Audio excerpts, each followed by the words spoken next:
Praise the Lord. எல்லாம் சந்தோஷமாக இருக்கீங்களா? பிரியமானவர்களே, இன்றைக்கும் வேதத்திலிருந்து ஒரு வசனத்தை நம்ம தியானிப்போம். சங்கீத புஸ்தகம் 69ஆம் சங்கீதம் 33வது வசனம் இப்படியாய் சொல்கிறது, கர்த்தர் எளியவர்களின் விண்ணப்பத்தை கேட்கிறார். பிரியமானவர்களே, இன்றைக்கு ஆண்டவர் உங்களை பார்த்து சொல்கிறார், என் மகனே, என் மகளே, உன்னுடைய விண்ணப்பத்தை நான் கேட்கிறேன். பிரியமானவர்களே, ஒருவேளை நீங்கள் ஆவியில் எளிமை உள்ளவர்களாக இருக்கிறது நிமித்தம் சில இடங்களில் நீங்கள் புறக்கணிக்கப்பட்டிருக்கலாம்.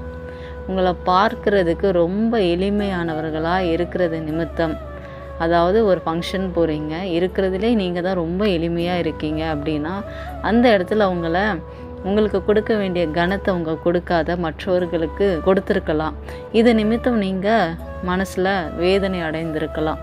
இதே போல் நிறைய இடங்களில் ஒருவேளை உங்கள் வேலை ஸ்தலத்தில் நீங்கள் எளிமையாக இருக்கிறது நிமித்தம் உங்களுடைய வாய்ஸ், நீங்கள் சொல்கிற அந்த டிஸ்கஷனில் நீங்கள் சொல்கிற பாயிண்ட்ஸ் ஒருவேளை அவங்க கவனிக்காத இருக்கலாம். ஒருவேளை அந்த பாயிண்ட் அவங்க வேலிடான ஒரு பாயிண்ட் அப்படின்னு சொல்லி அவங்க எடுத்துக்கொள்ளாத இருக்கலாம்.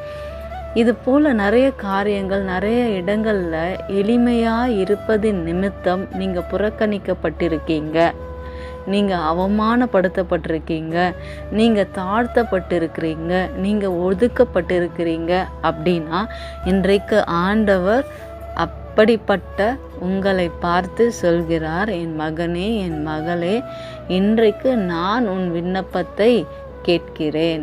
உங்கள் விண்ணப்பம் எதுவாக இருந்தாலும் சரி, நீங்கள் எந்த காரியத்தை குறித்தும் நீங்கள் கவலைப்படாத ஆண்டவர் சமூகத்தில் நீங்கள் முழங்கால் படியிட்டு, ஆண்டவரே, இந்தந்த காரியங்கள் நிமித்தம் நான் நொறுக்கப்பட்டேன், ஒதுக்கப்பட்டேன், புறக்கணிக்கப்பட்டேன் அப்படின்னு சொல்லி நீங்கள் சொல்லும்போது, விண்ணப்பிக்கும்போது ஆண்டவர் அதை எல்லா காயங்களும் உங்களுக்கு ஆற்றி தேற்றி, அது மட்டுமல்ல உங்களுடைய வாழ்க்கையில் ஒரு திருப்பு முனையை உண்டு பண்ணுகிற தேவனாய் அவர் இருக்கிறார். பிரியமானவர்களே, நீங்கள் வேதத்தை எடுத்து வாசித்து பார்த்தீங்க அப்படின்னா மத்தேயு சுவிசேஷம் 5:3 இப்படியாய் சொல்கிறது, ஆவியில் எளிமை உள்ளவர்கள் பாக்கியவான்கள். அப்போ ஆவியில் எளிமையாக இருக்கிறது நிமித்தம் நீங்கள் துக்கம் கொண்டீங்கன்னா நீங்கள் கண்ணை தொடச்சி நீங்கள் சொல்லுங்கள், ஆண்டவர் சொல்லியிருக்கிறார் ஆவியில் எளிமை உள்ளவர்கள் பாக்கியவான்கள் என்று. அது நிமித்தம் நீங்கள் சந்தோஷப்படுங்க. பிரியமானவர்களே, இன்றும் மற்றொரு வசனம் சொல்கிறது, 1 சாமுவேல் 2வது அதிகாரம் 8வது வசனம் சொல்கிறது, எளியவனை குப்பையிலிருந்து உயர்த்துகிறார், எளியவனை குப்பையிலிருந்து உயர்த்துகிறார். அப்போ ஆண்டவர் என்ன பண்ணுறாருன்னா, ஒவ்வொரு இடங்களையும் நம்ம பார்க்கும்போது எளிமையானவர்களுக்கு தான் அவர் எளிமையானவர்கள் மீது தான் அவர் கண்ணு நோக்கமாக இருக்கிறது. அதனால் மற்றவர்கள் நம்மளை பொருட்படுத்தலையே அப்படின்னு ஒரு நாளும் நீங்கள் கலங்காதீங்க. ஆண்டவருடைய பார்வை உங்கள் பக்கம்தாங்க இருக்குது. அதனால் இன்றைக்கு ஒரு சின்ன ஜெபம் நம்ம பண்ணுவோம்.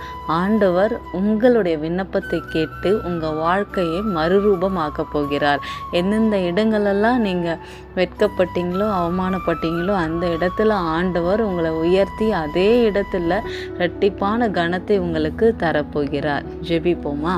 அன்பின் ஆண்டவரே, தகப்பனே, இன்றைக்கும் இந்த யூடியூப் சேனல் மூலமாய் இணைந்து ஜெபிக்கிற ஒவ்வொரு தெய்வ பிள்ளைகளும் அப்பா ஆசீர்வதிங்க ஆண்டவரே.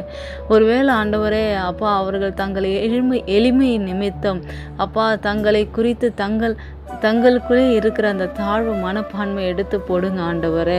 ராஜா அப்பா, அநேக இடங்களில் மற்றவர்களோடு கூட இவர்கள் கம்பேர் பண்ணி பார்க்கிறத தகப்பனே இன்று முதல் அதை எடுத்து போடும்படியாய் அப்பா அவர்களுக்கு நீர் ஆண்டவரே ஒரு தேற்றர் வாளனாய் இருந்து எளிமையானவர்கள் பாக்கியவான்கள் என்று சொன்னீரே ராஜா.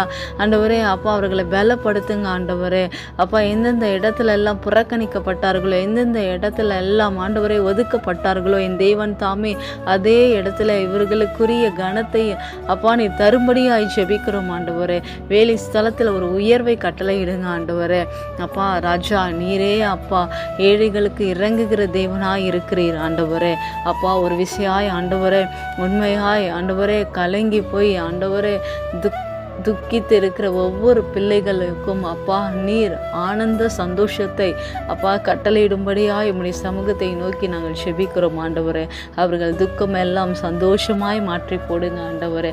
இனி கண்ட எகிப்தியரை அவர்கள் காணாதபடிக்கு ஆண்டவரே அப்பா அவர்களுக்கு எல்லா ஆண்டவரே அப்பா கட்டுகளிலிருந்தும் ஒரு விடுதலை கொடுத்து அவர்களுக்கு என் தேவன் தாமே விண்ணப்பத்திற்கு நீ பதில் தருகிறதற்காய் உம்மை சோதரிக்கிறோம், நன்றி செலுத்துகிறோம் அப்பா.